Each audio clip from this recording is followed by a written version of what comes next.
Saludo. Bienvenido nuevamente a su clase de mecánica de fluido. Es muy importante que ustedes se conecten y estén al tanto de toda la información que se está subiendo por acá, por este medio. También los invito e insisto, que hagan la evaluación docente porque es muy importante para la institución y así medimos hacia dónde vamos, hacia dónde venimos y qué podemos hacer. Entonces, es importante. Y sobre la cuestión de 10% y 20%, espero que ya hayan tenido todo ya avanzado. Ya está la abertura de subir por lo menos el 10% para que vayan un poco amortiguando la carga para la evaluación.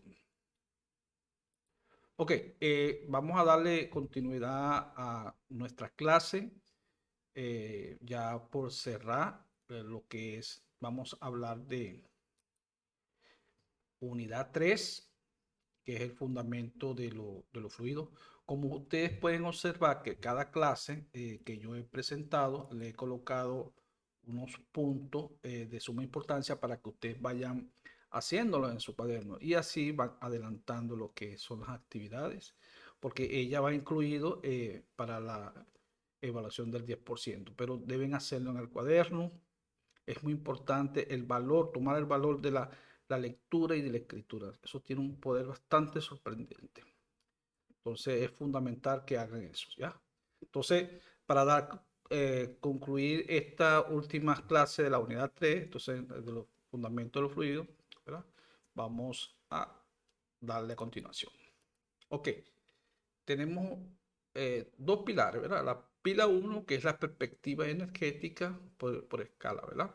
Entonces, analizando el fluido, evaluando sus cambios de energías internas, de presión y elevación de velocidad para trazar las líneas de carga. Entonces, responde, ¿cuánta energía pierde el sistema? ¿Sí?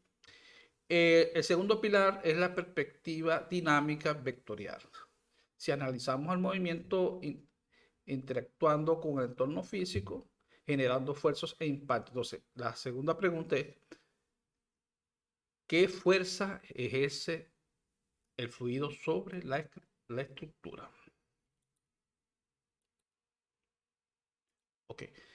Basado en las preguntas que vieron en la otra lámina, entonces aquí vamos a ver la carga de elevación que está simbolizada por la letra Z, que es energía potencial, como vemos en esta ecuación, que representa una altura geométrica de fluido respectivo al plano de referencia topográfica. Entonces, esas unidades están medidas en metros. Y tenemos en la letra P sobre Y, que significa la carga de presión, energía de flujo de trabajo, que presenta la altura que alcanzaría el líquido en un tubo pisométrico debido a la presión interna. Entonces, la letra P es igual a presión y es peso específico y la unidad está medida en metros.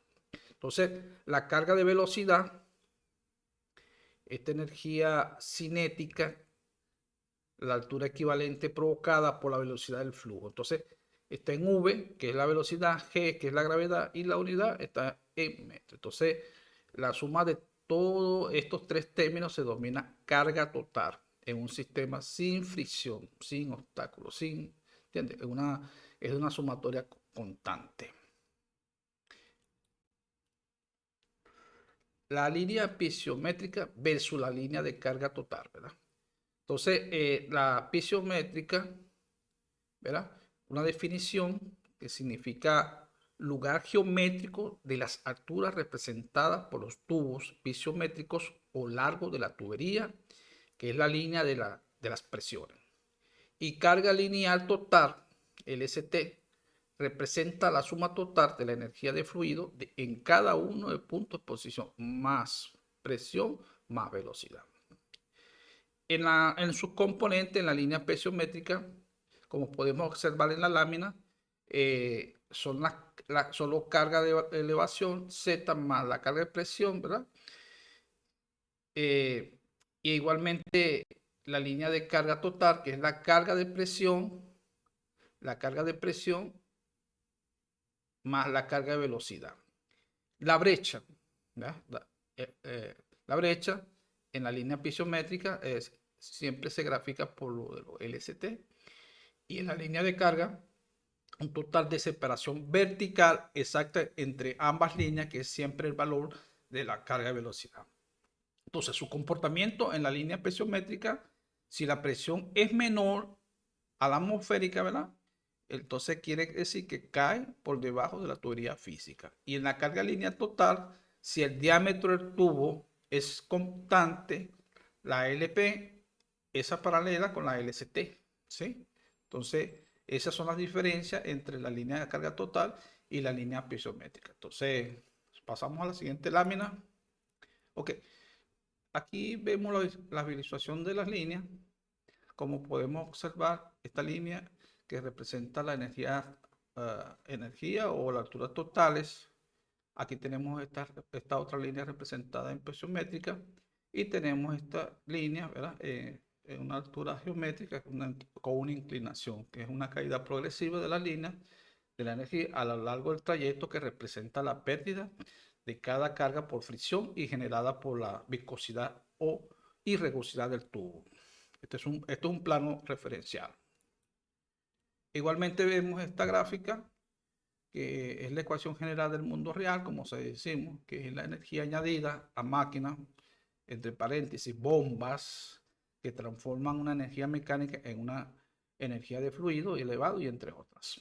Ahí tenemos representando la bomba, aquí tenemos la válvula, tenemos otra bomba, ¿verdad? Otro motor. Entonces, esta energía que es removida a dispositivos de turbinas motores que atraen la energía de fluido para generar trabajo. Y las pérdidas de energía en la válvula es la pérdida de fricción en tuberías rectas y pérdidas y locales accesorios. Entonces, tenemos acá la fracción, el factor fricción, que está calculado por el número de Reynolds. Ya nosotros hemos visto de eso, la fórmula, ¿verdad?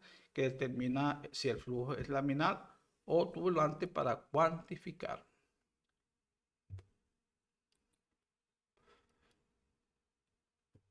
Línea a la fuerza. Las limitaciones de Bernoulli y el problema vectorial, ¿verdad? Aquí vemos la ecuación de la energía que nos dice esta parte acá, este tubito. Energía nos dice cómo cambia la presión de velocidad dentro de un tubo. Entonces, ¿cuáles son las limitaciones? Ser una magnitud puramente escalar que no detecta las direcciones ni las fuerzas de impacto de la estructura. Entonces, en el problema vectorial, como podemos observar, ¿verdad? Estas flechitas, cuando el flujo de alta presión choca contra el codo o una reducción genera un empuje estructural brutal, ¿sí? Entonces, solución, necesitamos una nueva herramienta que evalúe la masa, la velocidad y la dirección del vector. Entonces, aquí tenemos al pilar 2, que es la ecuación de la cantidad de movimiento. Okay. El volumen de control. Ese es un teorema de Reynolds, ¿verdad? Que permite evaluar el sistema de fluido continuo observando una región geométrica, como podemos observar, que fija un espacio, entre paréntesis, un volumen de control puede ser, en lugar de seguir cada partícula individual. Acá tenemos este cubo, que es una definición de la frontera, hasta donde llega. Es para aplicar la física, aislamos mentalmente el tramo de interés, todo lo que cruza las paredes de esta baja imaginaria, los caudales, entre paréntesis, los caudales entran o salen. Él altera la cantidad del movimiento. En la condición del cuerpo libre, entonces tenemos el volumen del control, que debe estar totalmente lleno de líquido y tratarse como un cuerpo sólido en equilibrio y fuerzas externas.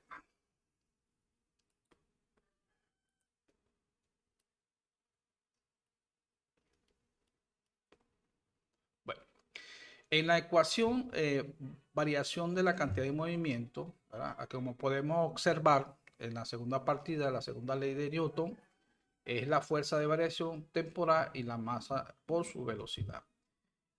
Adaptación a fluido de un volumen de control,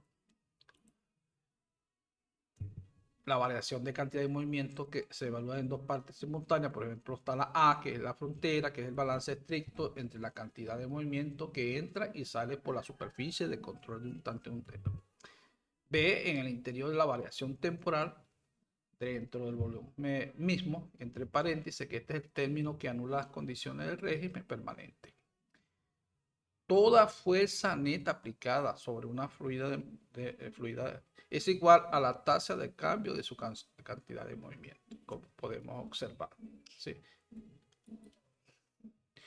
Y para la ecuación de la acción dinámica, como podemos, la sumatoria de todas las fuerzas, que es la restante vectorial, que todas las fuerzas actuadas, entre paréntesis, presión de gravedad, fricción, reacciones sólidas, y entre otros.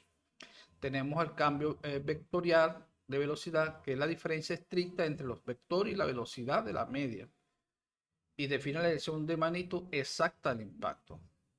El gasto mágico, como se dice, que es la densidad multiplicada por el caudal volumétrico, que es la masa física incluido al procesado por el segundo plano. Y el factor de corrección, ¿verdad? Entre paréntesis, usualmente es el término turbulento debido a que la velocidad real en la tubería no es uniforme. Ok. Direcciones de la fuerza del sistema sumatorio, como podemos observar, ¿verdad? Que está la presión, la gravedad y la reacción. La fuerza de presión es el empuje adyacente sobre las áreas de entrada y salida del volumen de control. Siempre actúa empujando hacia adentro del volumen. Entonces, la fuerza de gravedad, como podemos observar, es el peso físico de la masa de fluido atrapada estrictamente dentro del volumen del control. Y acá tenemos dentro de este mismo una reacción de contorno, que es la fuerza sólida de la pared del tubo, del codo o placa que ejerce sobre el fluido para obligarlo a cambiar su dirección original. Entonces, nota de este diseño estructural en ingeniería, lo que calculemos diseñamos para resistir, ¿verdad? Que puede ser el anclaje, soporte, bloque y bloque de empuje, que es la fuerza igual apuesta a la reacción.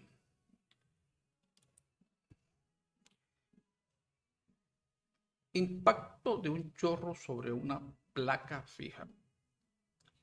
Como podemos observar en la lámina, aquí frente a la inmensa magnitud de las energías y velocidades, las presiones relativas a chorros libres se consideran como nula, entre paréntesis, atmosférica. Entonces aquí tenemos el análisis vectorial, que es la entrada totalmente horizontal, la velocidad de salida, tras el choque, el fluido desplaza el paralelo de la placa. Velocidad es X igual 0. Entonces, el desarrollo de la ecuación, ¿verdad? Entonces, tenemos acá la sumatoria de todas las fuerzas de aquí y de U y X ya igual a 1. Entonces, como sabemos que 1 bajo 2X es igual a 0, que es la reacción horizontal de la placa. Entonces, en conclusión de esta lámina, que es la base de la matemática fundamental para el diseño de turbinas de acción, por ejemplo, Petón, ¿verdad? Donde los alabes curvos buscan minimizar el cambio de la velocidad para extraer la fuerza. Okay, aquí tenemos la acción dinámica de conducto cerrado. Las tuberías de presión de fluido ejercen una fuerza masiva de codo, bifurcaciones, reducciones, y si no se diseñan bloques de anclaje, las tuberías estallan o se dislocan. La metodología de resolución, tenemos la 1, ¿verdad? Que es el fijar el cartesiano, establecer sistema de coordenadas de X, Y y Z estricto para descomponer todos los vectores dentro de esta lámina. Calcular las presiones, ¿verdad? Utilizar la ecuación de energía de Bernoulli, pueden encontrar las expresiones desconocidas por otros extremos. Ahora, para calcular las velocidades, utilizar la ecuación de continuidad para aplicar momentum, dejar los componentes de R y R bajos X y R, sumando todas las fuerzas de presiones, ¿verdad? Las presiones Pascal, la diferencia vectorial de la cantidad de movimiento. Y como vemos en esta superficie, ¿ve? En una aplicación 3, que es la acción superficie libre, como podemos decir, los canales, el concepto de canales abiertos, ya como lo hemos observado en las otras láminas de las otras clases, que son los canales vertederos o expuestos a la atmósfera. Las principales fuerzas de presión derivan puramente de distribución hidrostática. Entonces tenemos la ecuación del sistema por despreciando el razonamiento fondo, que la acción en A ejercida sobre la estructura hidráulica se calcula como vemos en esa fórmula. Y por último, ¿verdad? La matriz de diagnóstico, podemos ver el síntoma del sistema, utilizar lente, ecuación, ¿verdad? Para calcular siempre, deben escribir esto en su cuaderno. Para calcular la velocidad a partir de los cambios en el diámetro físico del tubo, ¿verdad? ¿Qué lente utiliza? La conservación de la mano. ¿Qué ecuación se va a utilizar? La ecuación de continuidad. Para determinar la caída de presión y ubicar las cotas topográficas de tanques o dimensionar la carga de bomba. Entonces, ¿qué lente utiliza? Una perspectiva energética o una escala, como quiera decirse. ¿Y cuál es la ecuación? Pues de Bernoulli modificado entre la línea de carga. Y para calcular el anclaje de un codo, el empuje de un vertedero o el impacto de un chorro de turbina. Entonces, para utilizar qué lente vamos a utilizar, ¿verdad? Es una perspectiva dinámica vectorial, como ustedes saben. ¿Y cuál es su ecuación que tenemos que aplicar? Es la cantidad de movimiento. Entonces, en esta pequeña reflexión, el dominio de la hidráulica no radica en memorizar las ecuaciones complejas, sino saber a través de qué lente observar el comportamiento del fluido. Entonces, ya hemos concluido. Espero que ustedes vayan tomando todos estos puntos y haciéndolo en el cuaderno, ¿verdad? Para que más adelante los puedan hojear y porque así tenemos el comportamiento, nosotros los seres humanos, a través del aprendizaje, es volver a ver y volverlo a ver hasta que hay un momento que el cerebro le toma mucha importancia a lo que nosotros estamos estudiando, lo que estamos repitiendo. Entonces, ya damos concluido. No se olviden hacer la evaluación docente, por favor, se le agradece. Vamos a hacer un momento de su espacio.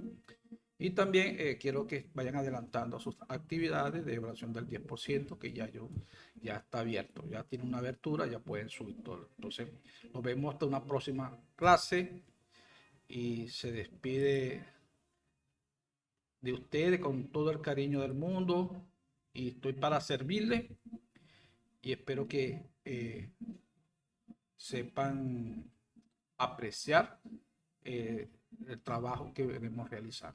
Muchas gracias.